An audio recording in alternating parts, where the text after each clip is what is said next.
John Taylor's Preface to the First Edition.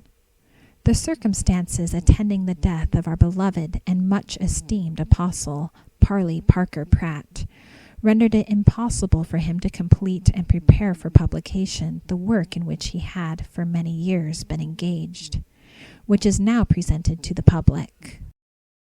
The general history and incidents were recorded in various forms of manuscript, some in book form, some in loose leaves, whilst others were extracts from the Millennial Star and other publications, yet they needed collating and revising preparatory to their publication. The deceased, as appears above, had laid upon his eldest son, Parley P. Pratt, the responsibility of publishing his history in case anything should happen to prevent himself from doing it. At the solicitation of Brother Pratt, I undertook the task of assisting to collate and revise the work preparatory to publication.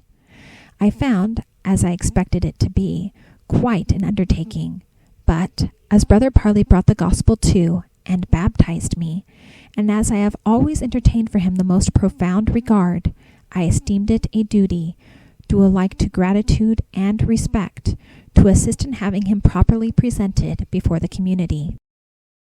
In the revision, the changes are very few and unimportant, the meaning being rigidly adhered to, and the original, so far as possible, preserved intact. His doctrines and general views are left unchanged, as he was always considered sound in doctrinal points.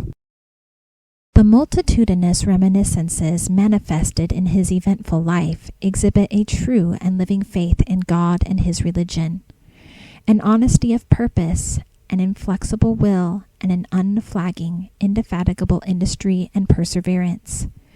He possessed a comprehensive mind, coupled with a sound judgment.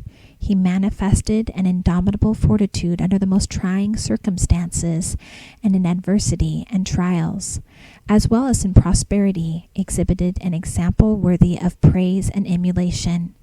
He was, indeed, a true Latter-day Saint, an honorable apostle, a good and kind husband, an affectionate father, a true friend, and an honest man. From various premonitions that he had had during his last visit with me in New York, I was satisfied that when I took my last sad leave of him in that city, I should never see his face again in the flesh. These presentiments were but too speedily and sadly fulfilled. He has gone, but has left a name and a fame that will live throughout time and burst forth in eternity. And in the morning of the first resurrection, when the opening heavens shall reveal the Son of God, and he shall proclaim, I am the resurrection and the life. When death shall deliver up the dead, I expect to meet Brother Parley in the resurrection of the just. John Taylor.